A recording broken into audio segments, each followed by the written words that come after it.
In the last video, we talked with you about the similarities and differences between food addiction and substance abuse addictions with drugs and alcohol. And in this video, we just want to continue that discussion by kind of talking about one of the most pervasive beliefs about both food addiction and drug addictions, and kind of an alternative belief that is better researched and based on actual scientific literature. Okay? Unlike 12-step programs for like Overeaters Anonymous or Alcoholics Anonymous or Narcotics Anonymous. Yeah. That's so what you're yep. comparing So it to. we'll just mention the common modality out there is any doctor or any like court will mandate something that involves like the 12-step programs. Whether it's, again, as Briana said, whether it's Overeaters Anonymous, Alcoholics Anonymous. Yeah, people usually whatever. aren't charged with overeating, but same thing. Yeah. And these programs. Sex Anonymous, like behavioral addictions are in here too. I want to clarify that. Like gambling, like that's a behavioral addiction. Yeah, and so basically these programs are based around the fundamental idea that there is something wrong with you and your brain, and you're wired up to be an addict for the rest of your life. And you need to control your external environment. Yep. That the only and way who you're around. Yep. The only way you cannot be an addict is by never being around the drug of abuse, whether it's food or behavior, alcohol or drugs, cocaine or amphetamines, whatever. It basically says you are a victim to your external environment. Therefore, you need to control your external environments because you don't have any self-control, because there is something wrong with you and your brain. And that's just complete bullshit. It's not supported in any literature. It's ridiculously... It makes me cringe. It's ridiculously unsuccessful. If you look at literature on the success rates of people that attend 12-step programs for alcohol, for example, it's about 5% of people actually have lifelong success with it. Spontaneous recovery is higher. Yeah. If that tells you anything. People that just decide to quit, the success rate is exponentially higher than if you go to a 12-step program. Relapse rates are tripled in these 12-step programs. It hinders individuals that are going into them, and that's why it irritates the fuck out of me, because it hurts people. It impedes their ability to grow and you do hear of people that live their entire life going to these meetings and they never touch substance again. But the amount of mental energy and they're defeating like self-image related to that, I do not think it's healthy for someone to go through their entire life thinking that way. Okay, well I want to put this in different words for the listener here. Here's another way to look at it. I just want you to picture whatever it is going through life with the mindset that you are a failure. You are a failure, a flawed human. You need to attend classes regularly, and you need to completely like change your external environment and never go towards the things that are making you a failure, because you have no self-control. I like just hearing that, you can understand how ridiculous it sounds and how defeating and horrible it impedes self-growth, and it just makes you feel like. And that's what the research shows as well. Like that's why it's just bonkers that court systems and hospitals, like doctors, they recommend this to their patients, and it's just because they don't have the time to look at the literature. But I spent tons of time looking at it, and it does not show that it's beneficial at all. Yeah, and so what's the alternative, right? So the alternative is a type of belief system that says addictions are just maladaptive habits that people have developed, which means that even though we engage with them on an unconscious level, because it's a habit, we have the complete ability to change it and get rid of that habit. And this is something that's... And once you get rid of that habit, you no longer have to identify as an addict. Yeah, exactly. Because you're not engaging. You wouldn't ever say that you're a smokeaholic after you quit smoking and you haven't smoked in 20 years, right? Yeah, exactly. And this idea, so these ideas are perpetuated by rational recovery and the freedom model by the Baldwin Institute. And they cover all of the literature on these topics for those who want to really dig into it. You and would learn have about like the research. years of digging into this.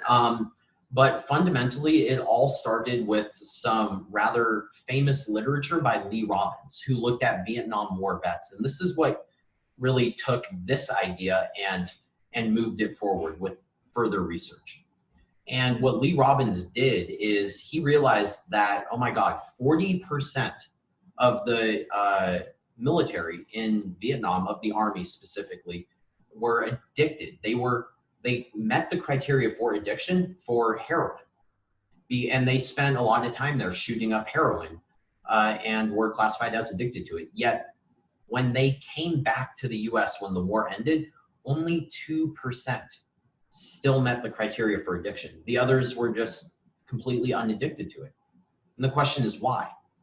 Well, they still had access to it. Yeah, they still had access to it. There was plenty of heroin in the US for them to get to it. And the 2% that stayed addicted clearly demonstrated that, right? But these other soldiers, when they were interviewed and by Lee Robbins, and he's like, why did you stop using? How are you no longer an addict? And they said, well, I didn't see the point. They literally said they did not see the point because they were at war. They saw no benefit in engaging in the behaviors any longer. When they were at Vietnam, the reason they used is because they were under a lot of psychological stress and they needed an escape. And they also didn't even know if they were going to make it home. They didn't know if they would be alive the next day. So they were like, why not? When they got home, they said, I am alive. I have a family and a life that I need to get back to. They saw no benefit from engaging in heroin. And this alone should tell you that addictions are fundamentally a choice. And even though you might develop unconscious habit loops towards abusing substances, it's only because you see a benefit in doing so. Yeah, this like drives some people bonkers, like when we're trying to relate this to food. Yeah. Like they're like, no, I have no control over it. Like as soon as I keep eating, I just can't stop. And it's like, actually, you can. You can. It's the belief that you can't. Yeah. You believe that you can't. You just told me you believe you cannot stop. And so that's why. That's why.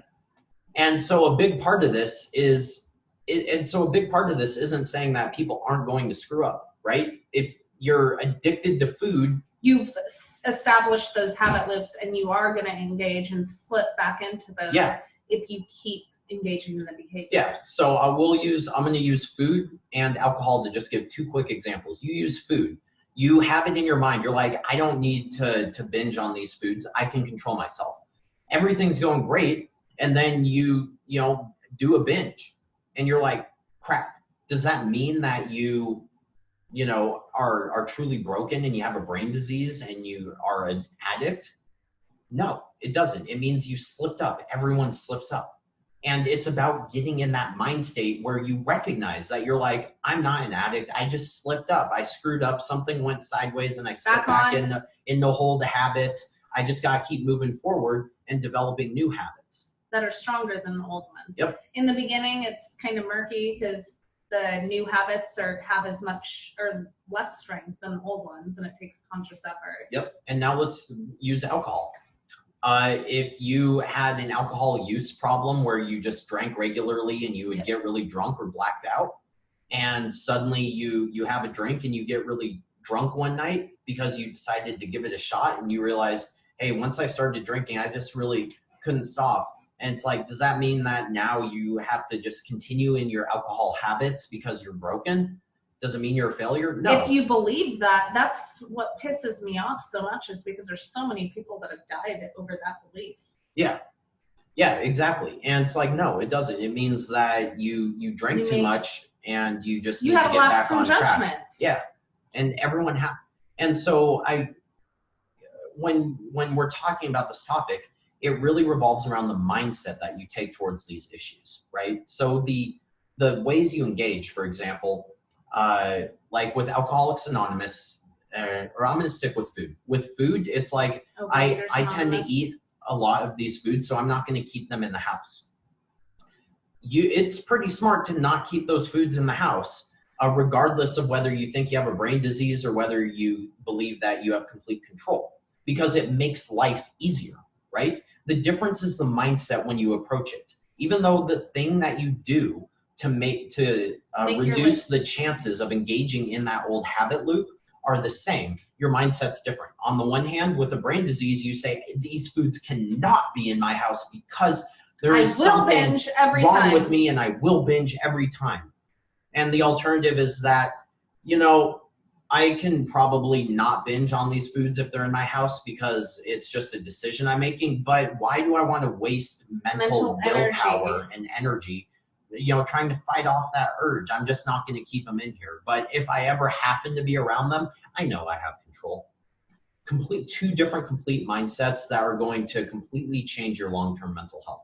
And that's also shown by people that will binge in their home on these foods and say they're binge eaters or overeaters, right? Yet when they go to a birthday party, they don't do that because they make the choice because it's not socially acceptable to binge in front of people, right? Yeah. Yeah.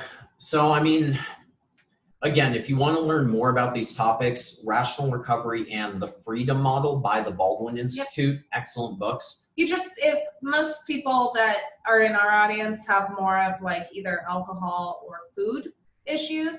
And so with that kind of thing, what I do is I use the wording, like it'll have a substance of choice word in the book, and you just replace it with food. Yeah.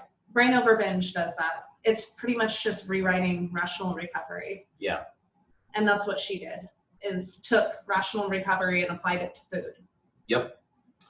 And so I guess the final thing that I want to mention too is that this fundamental concept that we just mentioned about food addictions, it is something that we do briefly touch on in the Fat Loss Blueprint program that we came out with.